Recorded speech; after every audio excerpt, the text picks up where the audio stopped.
Our report today is about matriarchal and patriarchal community and what are their differences. With the reporters Riza Winona Sanchez, Hasnaira Sumpa, Carlos David Erzaga, and Heinrich Geoff Haranilla. So the topics are number 1, how did it come about? Number 2 is how did their practices become unique and significant to society? And the last one is how is it related to art? Number 1, how did it come about? So, while pinpointing a single origin is challenging, several key developments contributed to the establishment and perpetuation of patriarchal systems. First one is division of labor. As societies became more complex, labor became specialized. Men typically took on roles involving heavy physical labors such as farming and construction, which gave them greater social and economic power. Second one is religious and cultural influences.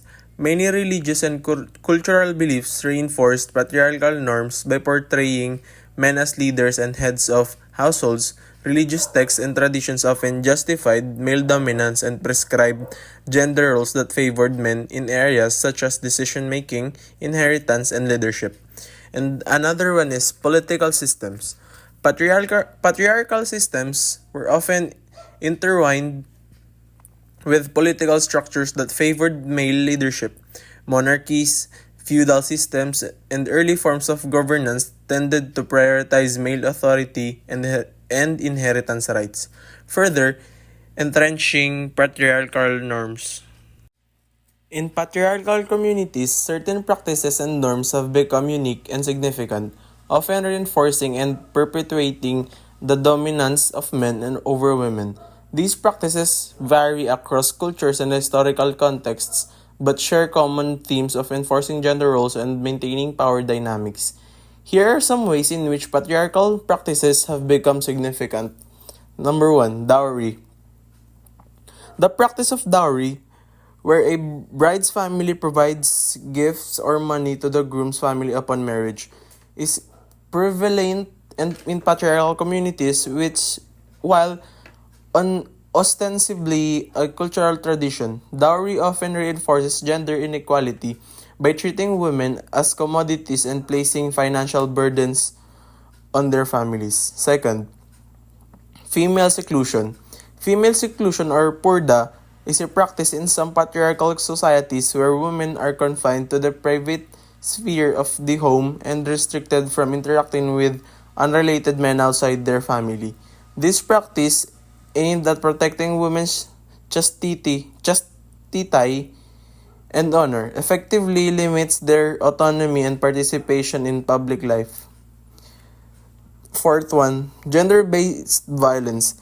Gender-based violence, including domestic violence, sexual assault, and honor killings, is often tolerated or even condoned in patriarchal communities.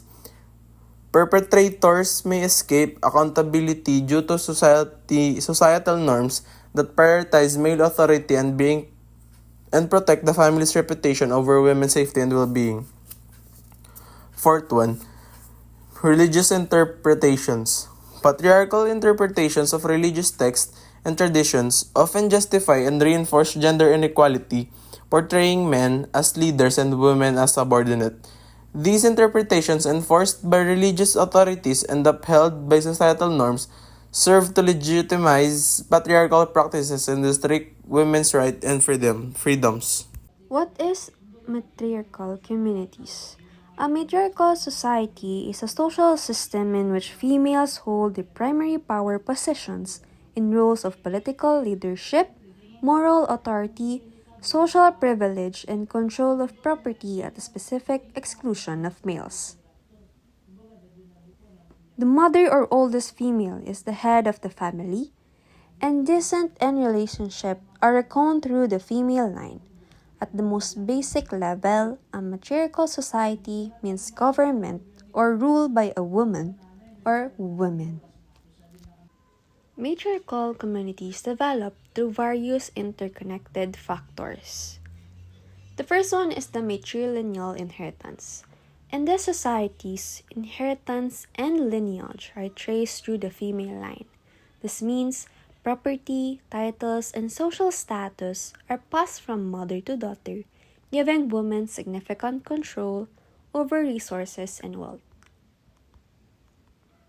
Second one is the economic roles. Women often play crucial roles in agriculture, gathering and managing food production. Their control over essential resources, like food and land, translates into substantial economic power, which in turn boosts their social and political influence. Third one is the childcare and social organization. Women's central roles in raising children and organizing community life enhance their importance within the community. These responsibilities often grant them decision-making power in social and communal affairs. The fourth one is the social structure and cooperation. Matriarchal societies may emphasize cooperative and communal living, where women's roles in maintaining social harmony and community welfare are highly valued. This emphasis can lead to women holding leadership positions within the community. The fifth one is the cultural and religious beliefs. Some matriarchal societies have cultural or religious beliefs that venerate female deities or spiritual figures, further legitimizing women's authority and leadership roles. Last one is the historical and environmental context. Historical events, environmental conditions, and interaction with neighboring societies can also influence the development of matriarchal structures. For example, in some cases, the absence of frequent warfare might allow for more stable and egalitarian and community structures where women can thrive in leadership roles. These factors combined create a societal framework where women hold primary power and authority, shaping social, economic, and political landscape of the community. Second question. How did their practices become unique and significant to society? Number 1. Historical and anthropological interest. Scholars and researchers studied ancient cultures and noticed patterns that suggest more egalitarian or women-centered social structures. These studies contrasted sharply with the male-dominated structures of their own societies, making the idea of matriarchy stand out as a unique and intriguing possibility. Number 2. Engels' theory of primitive communism. Engels and others theorized that early human societies operated on communal lines where resources and responsibilities were shared more equally among members, and women often held significant power and respect. This view posited a stark difference from later patriarchal systems. Number 3. Religious and cultural norms. Many major religions and cultural traditions have promoted male leadership and authority. Religious texts and teaching often positioned men as heads of households and moral leaders, which further entrenched patriarchal norms. Number 4. Economic control. Men historically controlled economic resources and opportunities. Industrialization and capitalist economies often placed men in positions of power within the workforce and in business, perpetuating gender inequalities. Number 5. Socialization and education.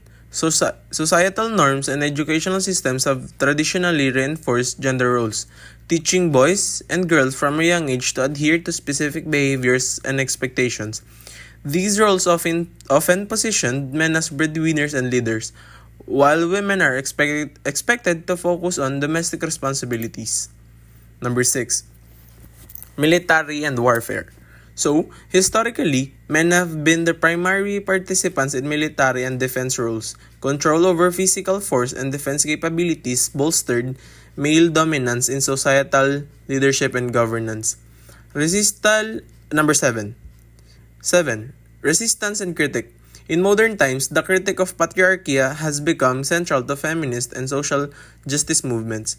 These movements highlight the inequalities and injustices perpetuated by patriarchal systems and advocate for more equitable and inclusive social structures. For the third topic, how is it related to art?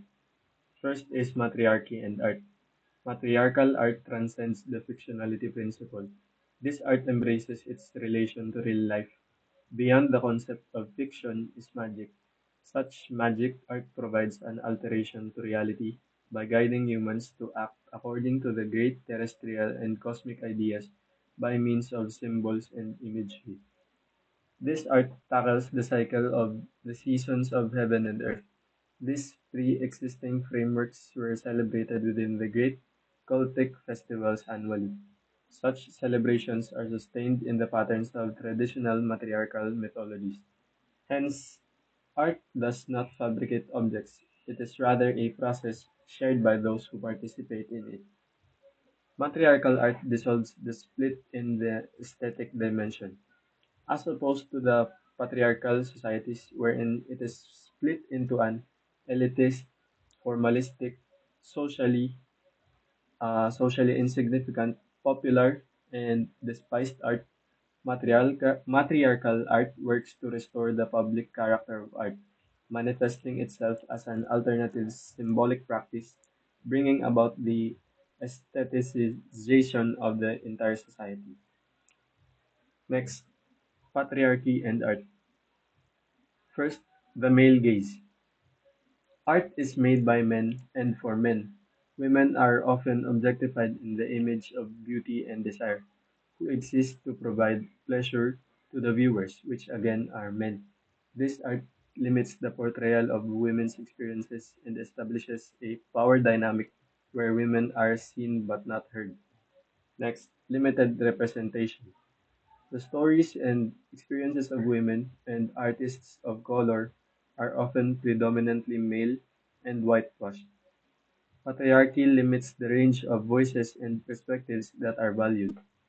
Lastly, gendered themes and subjects. Art before focused primarily on masculine themes of war, heroism, and the nude male form. Feminine themes were attributed to domestic and religious scenes and narratives as muses for the male artists, further reinforcing traditional gender roles and excluding female narratives from art history. That's all. Thank you.